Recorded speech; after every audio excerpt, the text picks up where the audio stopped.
The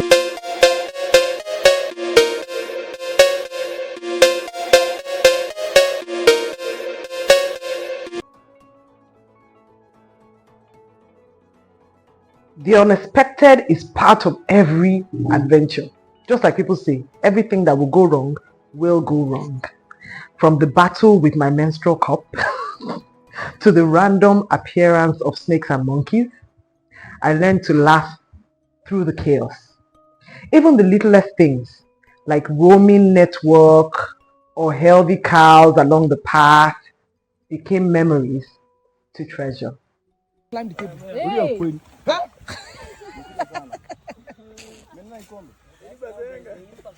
I was saying that when the bread finishes now, they will be desperate for more. It's come shopping.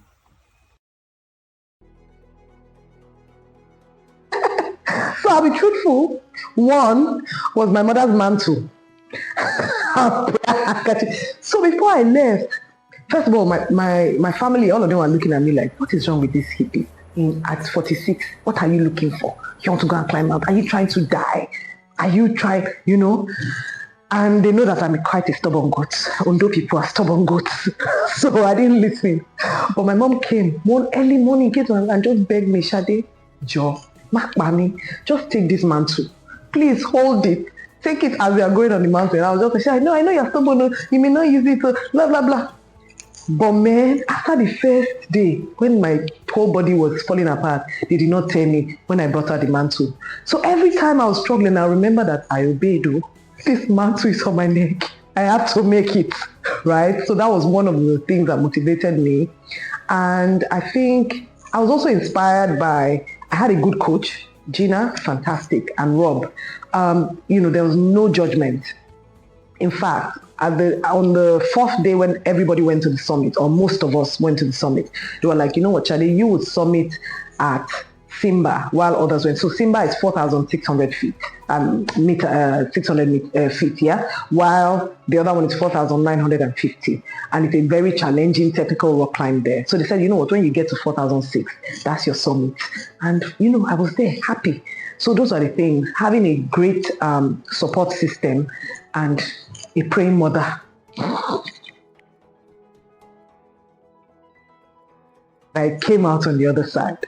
And in the midst of it, so one of the really, really funny days was when I walked with there was another Nigerian girl there, Tope, interesting, fun girl. And, one of the things that the tour guides would do is, they were in different groups. So the ones that were with us at the back, they won't tell you how long you're going to. I don't know, they just said it because they were like, if they told us, we'll be scared. So they said, don't worry, we are going, it's not far. But by the time we had been walking for God knows how many kilometers, two of us just sat down and said, you know what? We're not going further. Especially because, the topology is like you're going flat, steep, down, steep. It is crazy. So my body is going through that serious beating up when I'm going up the steep, and then I'm going down, recovering. Next thing, I have to go up. Hey, I was like, what is this?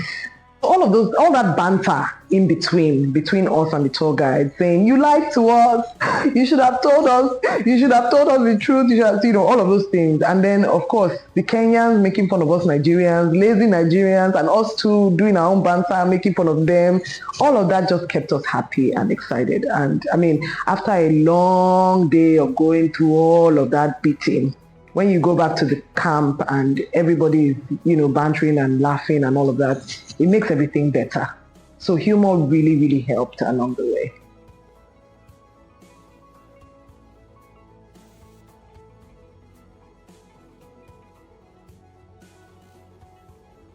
I can do anything. Mofolu Shade, you can do anything. Hey, if anybody tells me, I am telling myself. Because at some point I thought I was going to die.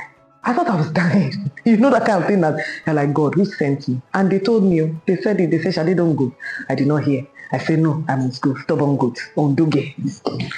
Shuba, when I got to 4,600, the joy, the pride, the way, I just felt like, oh my goodness, I did this. I came this far, even though I didn't get to 4,950. Getting to that first 6, I know what my body saw. I know what my eyes saw. It's only me that know what my eyes saw. So, no, Folishade, you can't do anything. Yeah, so faith goes back to my praying mother. Having that mantle on my neck gave me some form of comfort. So there was this day that we went through a rough route, that we had to pass through beside lakes, beside some rocks you are going on rocks on a steep climb. Like if you put your leg in the wrong place, you can literally just roll back, even though they say nobody has ever fallen like that. And I'm wondering how. It took a lot of faith to just trust the process and know that, no, I'm not going to die here. I'm going to make it, right? So that faith is what keeps you going, to know that I'm going to make this. I'm going to get there. Nothing's going to happen to me. I'm not going to die, because you could die, really.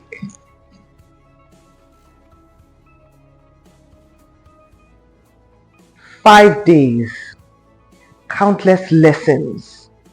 The mountains humbled me, taught me to embrace the pace of my own journey, and reminded me of the power of community, faith, and perseverance.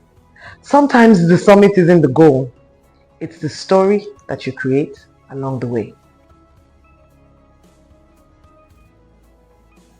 On that mountain, I learned to let go of ego. Because the first day when I said I broke down in tears after that first steep climb, because I was trying to keep up with young ones and Kenyans, comparing myself with them, feeling like, Shade, you're fit, Shade, you can do it. I was humbled. It's a humbling experience. So I learned that I can just own my own journey, irrespective of what everybody else around me is doing. I went at my own pace till the end, and I didn't feel any type of way. I trusted myself too. I also learned that I'm a strong person. Please, let's give it to me, because especially the last day, even coming down, going up was as hard as coming down. You think that coming down is easier? We walked like 14 kilometers. I literally was dragging myself to the camp. You know, that kind of thing that you're just going and you're like, it's just my leg that's moving. My spirit has left my body, but I made it. So I learned how strong I am on that trip. Trust the process. Follow no road. Oh God, how could I forget to say that? Because I had, Gina, she has gone on several hikes. Her son does that for a living, as in he's a guide, mountain guide for a living. So there are many tips and tricks that he taught us.